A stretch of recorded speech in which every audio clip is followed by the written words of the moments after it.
जालना शहरामध्ये कर्णकर्कश आवाज करणाऱ्या बुलेट गाड्यांवर वाहतूक शाखेनं आणि पोलिसांनी कारवाई केलेली आहे। जवळपास मी या वाहतूक शाखेच्या कार्यालयामध्ये या ठिकाणी आपण पाहू शकतो मोठ्या संख्येनं ज्या आवाज करणाऱ्या बुलेट आहेत, ज्यांना सायलेन्सर लागलेले आहेत, अशा गाड्या ज्या आहेत त्या वाहतूक शाखेनं आणि पोलिसांनी जप्त केलेल्या जवळपास 60हून अधिक या ठिकाणी बुलेट गाड्या ज्या त्या वाहतूक शाखेच्या कार्यालयात उभा आहे। आपल्यासोबत स्वतः पोलीस अधीक्षक साहेब आहे। साहेब, खरं तर नागरिकांच्या बऱ्याच तक्रारी होत्या की सायलेन्सर आवाज येतोय ज्येष्ठ नागरिकांच्या, आणि आज कारवाई करण्यात आलेली। किती दुचाकी जप्त करण्यात आली आणि काय कारवाई करण्यात आली? हे जालन्याचे बरेच नागरिकांची ही तक्रार।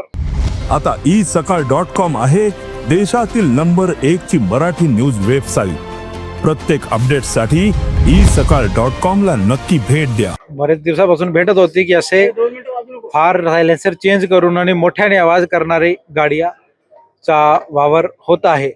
खासकर सिनियर सिटिझनला याचा मोठा त्रास होतो, म्हणून आज विशेष मोहीम लावून ॲडिशनल एसपी श्री नोपानी साहेब यांच्या मार्गदर्शनाखाली शहर शाखाचे श्री इंगळे PI साहेब यांनी आणि सदर बाजार कदीम जालनाचा पण स्टाफ होता, 7 अधिकारी आणि 40 कर्मचारी वेगवेगळे नाकाबंदी करून करीब 2 तासामध्ये 62 अशी गाड्या आम्ही जप्त केली आहे। मेजरली बुलेट गाडी आहे, काही इतर पण गाडी आहे आणि या सर्वांवर आता मोटर वाहन कायद्याअंतर्गत आणि हे सायलेन्सर तर आहेच, इतर पण ज्याच्या व्हायोलेशन सापडले, आता माझ्या समोर आता गाडी आहे त्याच्यावर नंबर प्लेट नाही दिसत आहे किंवा कुठे कुठे फॅन्सी नंबर प्लेट आहे, त्याची पण लगेच कारवाई केली जाईल। तसेच हे सायलेन्सर वगैरे डिस्ट्रॉय करण्याची पण कारवाई सोबत केली जाईल।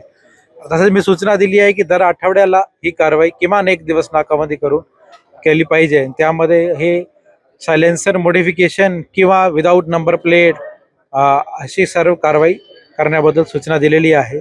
तसेच या आठवड्यामध्ये जो काही हे विक्री करणारे आहे गॅराजवाले किंवा शॉपकीपर, त्याची पण मीटिंग घेऊन त्याला नोटीस तामील करण्याची कारवाई शहर वाहतूक शाखा करतील आणि त्याच्यानंतर पण जर ते असे सापडले विक्री करताना तर त्याच्यावर पण कायदेशीर कारवाई करण्याचा त्यांना भाग पडणार आहे। त्याच्यावर साहेब, दुसरा प्रश्न असा की आपण या ठिकाणी बघतो की अनेक बुलेट गाड्यावरती फॅन्सी नंबर आहे तुम्ही म्हटल्याप्रमाणे, मात्र जे कंपनीचे जे सायलेन्सर आहे त्याला मॉडिफाय करणारी एक यंत्रणा शहरामध्ये आहे। तुम्ही जशी बैठक घेणार त्यानंतर काय कारवाई करण्यात येणार आहे आणि ही मोहीम कधीपर्यंत चालू असणार आहे? हे दर आठवड्याला नाकाबंदी सुरू राहणार आणि एकदा आता आम्ही नोटीस देणार आणि त्याच्यानंतर त्यांनी मॉडिफिकेशन केलं तर नोटीसची आमची जो काही शासकीय आदेशाचं पालन नाही केलं तर त्याच्यावर FIR पण होऊ शकते।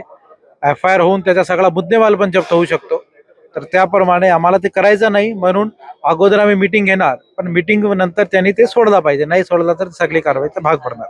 नक्कीच जालन्याचे पोलीस अधीक्षक होते आणि खरं तर मोठ्या प्रमाणात ज्या बुलेट आहेत, ज्या बुलेटवर फॅन्सी नंबर आहे किंवा ज्या बुलेटचं सायलेन्सर मॉडिफाय केलेलं आहे, अशा कारवाई जी आहे ती पोलिसांच्या वतीने करण्यात आलेली आहे। शहरामध्ये जे बुलेटचं जे सायलेन्सर मॉडिफाय करून देतात अशा लोकांना पोलीस नोटिसा देणार आहेत आणि जर ऐकलं नाही तर त्यांच्यावर देखील कारवाई करणार असल्याचं पोलीस अधीक्षकांनी सांगितलेलं आहे। अक्षय शिंदे, साम TV न्यूज, जालना।